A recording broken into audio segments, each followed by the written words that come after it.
All right, everybody, welcome back to Get in the Garage. We're the music podcast.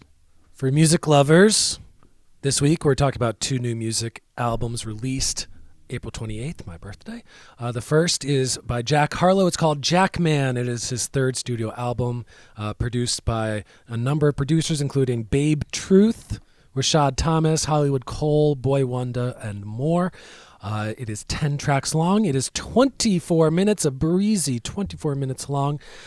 I was a pretty indifferent Jack Harlow hater because I'm 35 years old and I'm like, I don't give a shit about a 25-year-old rapper. But this album is the first one that I've listened to multiple times, and I was pleasantly surprised by this album. I thought this album was decent to pretty good. What did you guys think about this album? This is like my first time with Jack Harlow. I haven't really listened to anything prior to this that I can tell, that I know of, I should say. The album right before this, I had heard that, we were talking about it off cam, that it wasn't really well received. This one, I will have to agree with Jeff. I was pleasantly surprised. I thought 24-minute runtime, too, was like just perfect. It was like he's in, he's out. It's good, 10 songs. A real thin record. I think easily digestible. Beats are good. Lyrics are good. I liked it. Yeah, Jack Harlow seems to kind of be what from kind of I was looking up. He was kind of like the it boy, and he's now the very like pretty boy of like the moment. He's very much like the youth affection famous guy. But he's also very much a musician. I also made note that Pitchfork reviewed his first two albums, and then once he got very mainstream and popular, they stopped, and they have not reviewed this one as well, which I also thought was very much of interest to like how his career is and how he's been received as an artist. That being said, I enjoyed this record. I think it's very much a leap and bound forward in his musical trajectory. Lyrics seem introspective and very thoughtful. Not a lot of braggadocious stuff on here. There is some like of that on here, but it's not like a Drake kind of record where it's very like machismo the whole way through.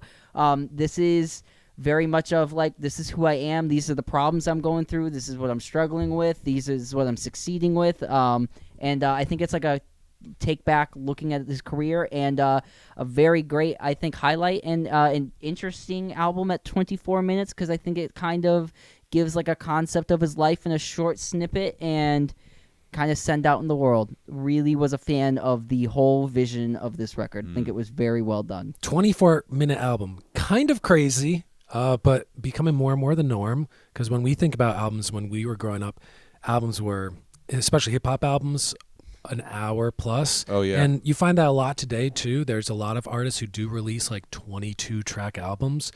But I think this younger generation is more on the trend of get in and out in 2 minutes and 20 seconds, try to get some hooks so they can get on TikTok videos and become mainstream and get streams. I thought some of the strong points of this album were the beats, especially I enjoyed. The opener, Common Ground, They Don't Love It, Gang, Gang, Gang, Questions. Like a lot of that kind of early Kanye West College Dropout type of triumphant, pitched up soul samples with piano. And I thought that the one thing I would say is like a couple of the songs I actually liked the most, they're done in 2 minutes and 10 seconds. Yeah. And I'm like, yo, you could have done another verse or like an outro with some crowd work stuff or something. Cause like when you're on a good thing, you kind of want to ride it for more than 2.5 minutes.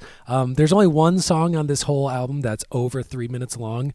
And that's the song Blame on Me, which was my personal favorite. It's kind of like, I think his most mature song, speaking about points of view as being his younger brother, being himself as the older brother, being his father, like raising and like dynamics in a family, with a great Boy Wonder track behind it. I just thought the one like big bummer on this one for me was the song No Enhancers, which was like, you made this song so that girls would put it on their TikTok videos. Yo, that's the only reason that song was made. It sounds shout out to Jack Harlow's homeboy that beat cancer. But like, yo, why does that dude's cancer track get like all like it's like wait, okay, what? That's one of the first song line is like my best friend just beat cancer. Anyway, let me talk about this girl. We like, talk about what? girls who don't wear makeup. Yeah, I'm like, wait, what does that have to do with anything? Yeah, I don't so understand. he I'm starts so off confused. with this boy beating cancer. The whole rest of that song is about this girl that don't call him back, and it's just like okay, and doesn't wear makeup. So it was very strange. Yeah, it was very, very strange. That is literally like the same for me. Like the only real like bummer on this album. I'm like, what? This song is like whack as crap. But I wanted to also shout like "Blame on Me," and I wanted to ask you guys this question too because I'm not like the hip hop head at the table. Do you think "Blame on Me," where it's the conversation, the first one is the younger brother, the second one's him, the third verse is his dad, like you said?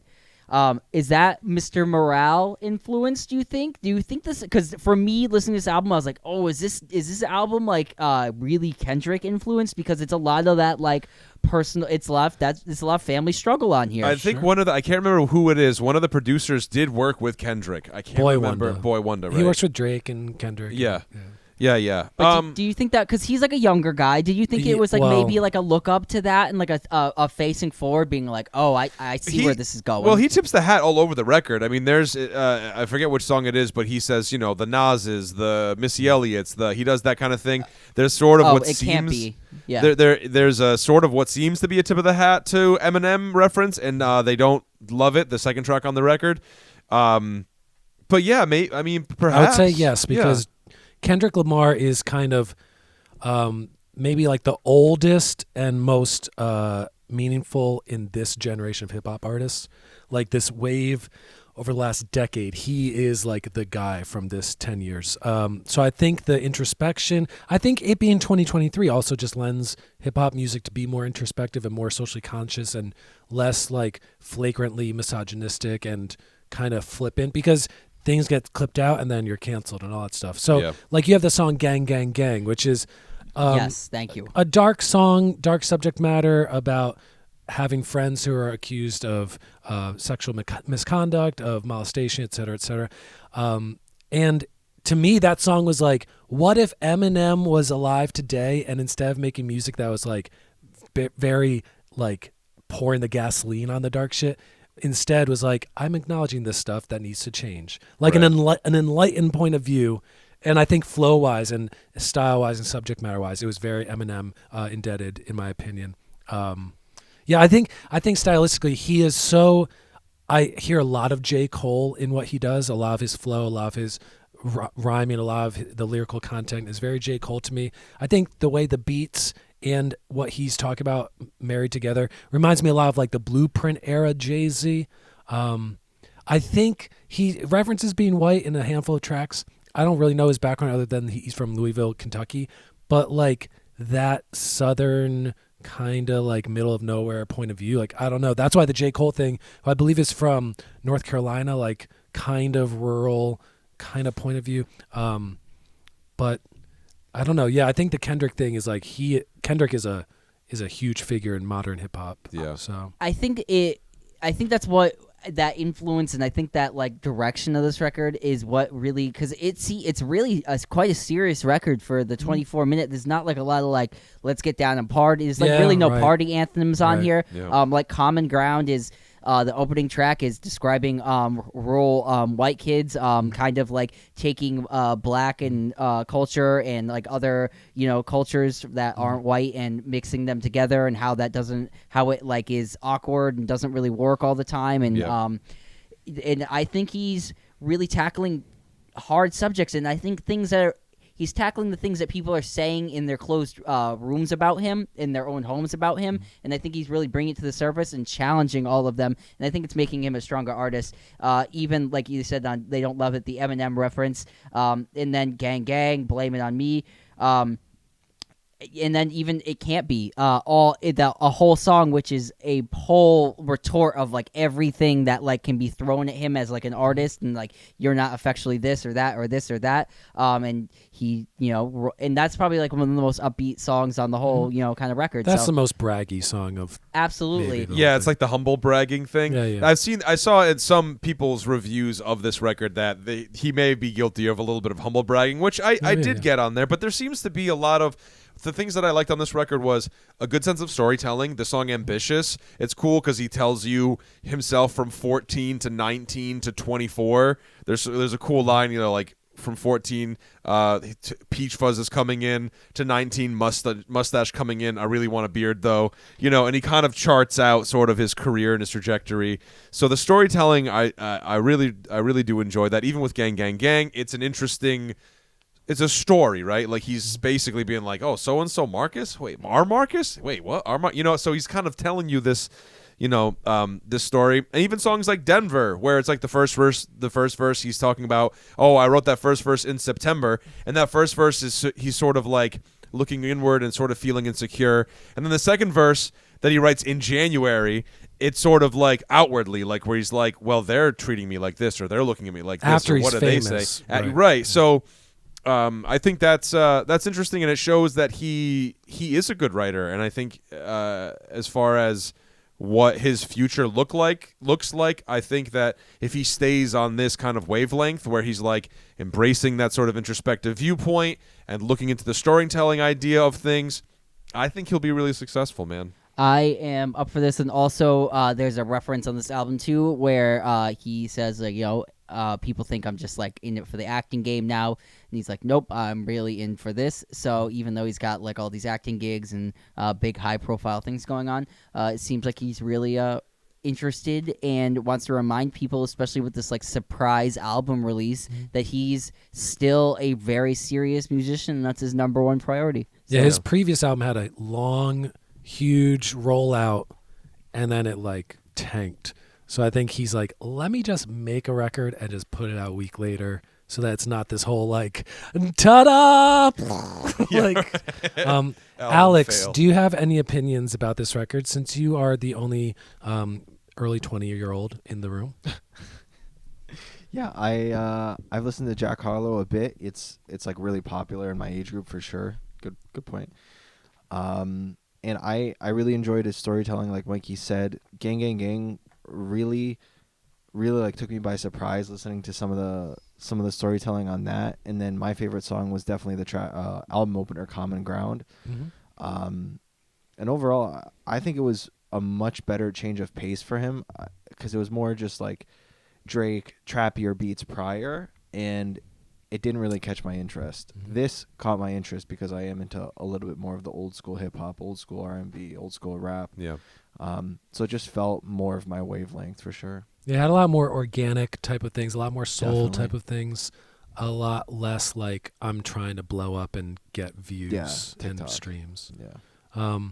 Yeah, I think after this album, it's like I enjoy a lot of what he does, and I know that like hip hop writing is so far out of my wheelhouse. Like I wouldn't even know where to start. So I applaud the fact that he actually is like, he's not the best rapper alive, but he's decent. Yeah. He's all right. And like the 20% where he is a cornball, it's like there's a lot of rappers who are cornballs 20% of the time. It's like it kind of comes with the territory.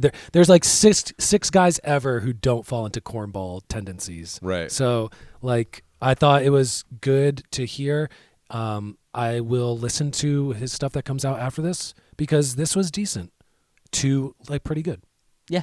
Yeah. Big surprise. Some ratings. Alex, you want to hit us with a rating from you, please? Yeah, I'll go. I really appreciate it. It was short, sweet, to the point. I think a little bit longer could have been made in, maybe like 32 minutes. Mm-hmm. I think 35 is when you start to break like over that barrier where it's like kind of a challenge to listen to. I didn't find myself questioning it at all. So I'd probably give it like an 8. That's fair. Cool. Yeah, I enjoyed this more than I thought I would, and I will go back and I will listen to about half of this again. I will give this a 7. I'm going to agree with Jeff. I'm also going to go with a 7. Pleasantly surprised. I enjoyed it, and I look forward to what happens next. I am going to give this a Pitchfork 7.5. Denver didn't really, or sorry, No Enhancers didn't really do it for me on here. It would have been a little bit higher if that track was something I enjoyed a little bit more. So I'm going to give 7.5. I think this is a really solid release, a great hip-hop album. Its brevity is its strength. Yes. Great record. Yes, indeed.